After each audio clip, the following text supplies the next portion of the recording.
Hello and welcome to the Renaissance Polymath. I'm your host, Toby Gagnon, and on this episode, I would like to discuss being a good parent. Let's go ahead and get things started. I'm going to start this off by telling you that I am not a perfect parent. In fact, I am sometimes far from it. I'm also not an expert. I don't have any formal education in being a parent or understanding the child's psyche. I'm only going to share what I have learned from being a parent in hopes that someone else can benefit from hearing it. All right, let's get to it. In my opinion, the first and most important thing to being a good parent is being educated. What I mean by that is taking a class, reading books, learning both what to do as a parent and what not to do as a parent. And you can do this from those classes, from those books, or you can also learn from your trusted network, whether that's close family, close friends, whatever it is. And you can look at them and say, man, I really like how they're doing this parenting thing. I really like this aspect of how they parent. Another thing you can learn, of course, is what not to do. You can watch them and say, man, I really don't ever want to be that type of parent. And you can learn that and bring that forward into your own parenting style when that time comes. Number 2 for being a good parent is partnership. Conflicting parenting styles are confusing and usually result in bad things. And that's not necessarily just speaking between the relationship of the mother and father or the parents, but it could also be with the child. If the child has conflicting reports, they could feel frustrated. Oftentimes, children don't know how to express themselves, so the way they do is by acting out. So, conflicting parenting styles are confusing and usually result in bad things.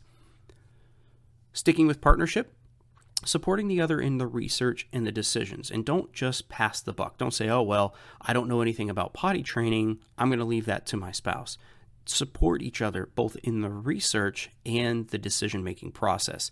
And I would encourage, whenever possible, to give choices and let your child or your children make decisions. Those decisions can start as early as 1 or 2 years old. What toy do you want to play with?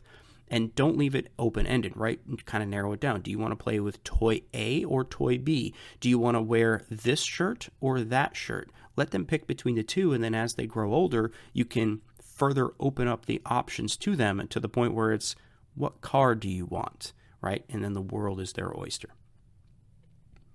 Number 3 for being a good parent is communication. Communication has been a theme on episode 1 and episode 2, and it's no different here in episode 3.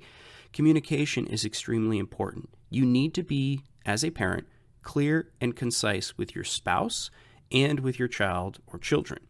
And what I mean by that is you need to communicate effectively and efficiently in situations so that there's never that assumption or the should have known aspect comes back into things.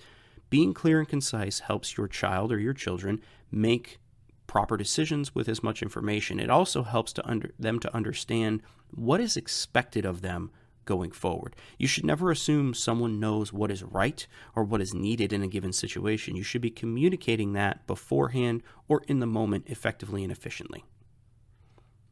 Number 4 for being a good parent, authority. Now I'm going to get a little controversial, right?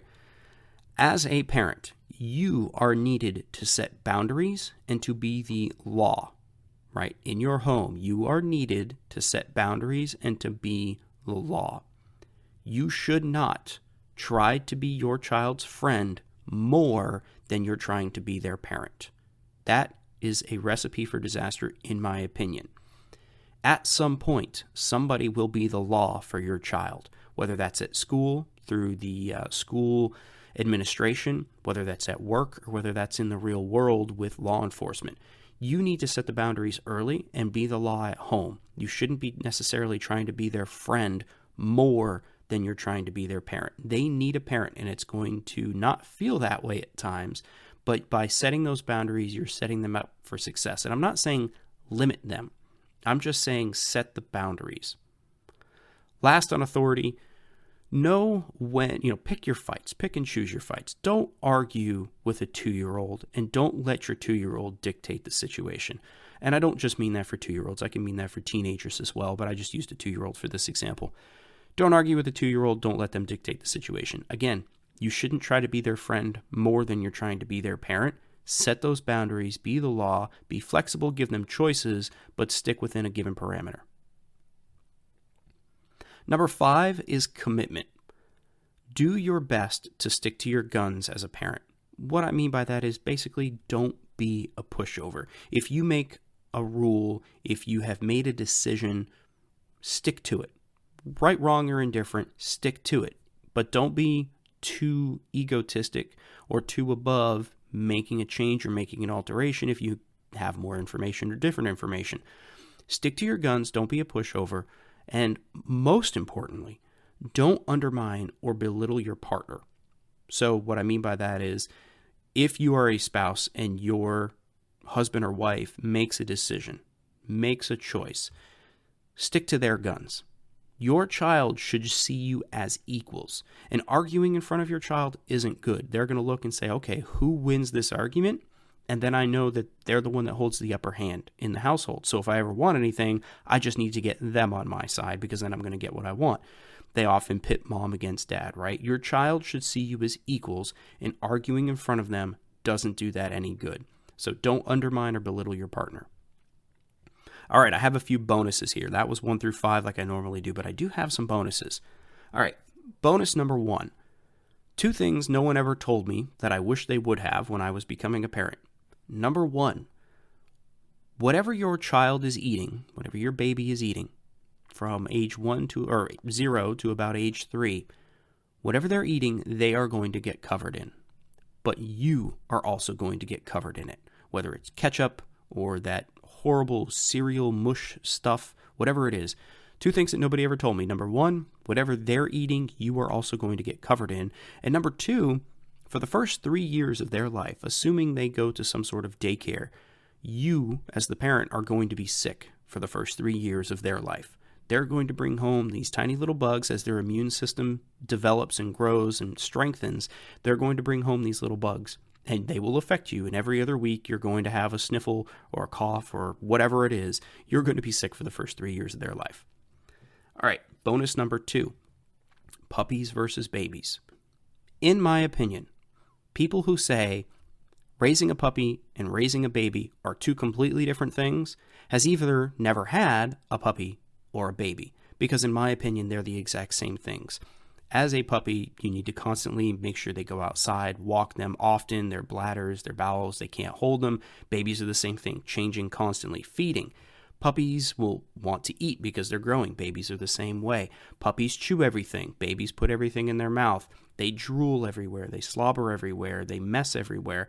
Puppies and babies are the same thing. The difference is there's no DSS for puppies. I guess PETA. You can't put a child in a crate and go to work. That's the biggest difference. So anybody who says puppies and babies aren't the same thing in terms of raising them has neither had a puppy or a baby, in my opinion. Bonus number 3, don't be a helicopter parent if you can help it. Listen, injuries are going to happen. That's part of life. Your job as a parent, in my opinion, is to do your best to keep them minor injuries. Broken arms, broken wrists, things like that, they're going to happen eventually. Obviously, we don't want that for our children. But what those injuries ultimately do is they allow your child to experience the boundaries of their own physical limitations of, let's say, gravity and physics in general. They're going to learn that by injuring themselves. Our jobs as parents is to try to keep those injuries minor. All right, bonus number 4. Roll with the punches. As a parent, you can have the best laid plans. We're going to go to a play date after you wake up from your nap. But if that changes and that child wakes up grumpy from their nap, roll with the punches. Don't force things, because ultimately it's going to frustrate you. And just like pets can pick up on emotions, so can children. And they don't know necessarily why they're mad because they can't express themselves the right way. So don't put yourself in a frustrating situation if you can help it. If your child wakes up grumpy from a nap and you're supposed to go to a play date, just go ahead and postpone the play date. It'll be there later. Experience different things. Roll with the punches. Do your best to set a schedule and to stick to it if that's the type of person you are, but don't be so held fast to that schedule that you can't roll with the punches, because ultimately you're just going to be frustrated. All right, quick summary of being a good parent. In my opinion, number 1 is education. You should always be continuing to learn by taking classes, reading books, or learning from a trusted network, both what to do and what not to do. Number 2, partnership. Conflicting parenting styles really don't do good things. You should try to be on the same page, communicate with each other, support each other in research and decisions. Don't assume the other one's going to do it. Don't pass the buck. And then give choices to your child or children and let them help make decisions and build those as they grow. Number 3, communication. Be clear and concise with your spouse for expectations. Be clear and concise with your child or children for expectations. Don't assume someone knows what is right or what is needed in any given situation. Number 4 is authority. You are needed to set boundaries for your children. You are needed to be the law in your own home because at some point your child will experience the law if you don't do it at home. You shouldn't try to be your child's friend more than you're trying to be their parent. And lastly, don't argue with the 2-year-old. Don't let them dictate the situation. You are the parent. Set those boundaries. Be the law. Number 5 is commitment. Do your best as a parent to stick to your guns. Don't be a pushover, but don't undermine or belittle your partner. Your child should see you as equals in this relationship and parents, and arguing in front of them isn't going to do you any good. And then the bonuses. 2 things nobody ever told me when I wish they would have is number 1, whatever your child eats, you will also could be covered in, and you will be sick for the first 3 years of their life, assuming they go to some sort of daycare. Puppies versus babies, raising puppies and raising babies are the same thing, in my opinion. Don't ever let anybody tell you otherwise. Number 3, don't be a helicopter parent. Injuries are going to happen. Just do your best as a parent to keep them minor injuries. And number 4, of course, roll with the punches. Do your best to set a schedule, but don't be afraid to change things and don't feel like you have to be held fast to those. So that about wraps up this episode, but I would encourage you to do your own continued research and education. I'll make sure to link below in the show notes all of the things I talked about in this episode. On the next episode, I'll be discussing life balance with a special guest. If you have any feedback, please feel free to send me an email at podcast@therenpo.com. That's THERENPO.com. I would also appreciate it if you left a review wherever you podcast. That helps this show be discoverable to others and helps me understand where things can be improved. Don't forget to subscribe and auto-download new episodes so you don't miss any of the future topics. Thank you for listening, and I'll catch you in the next episode.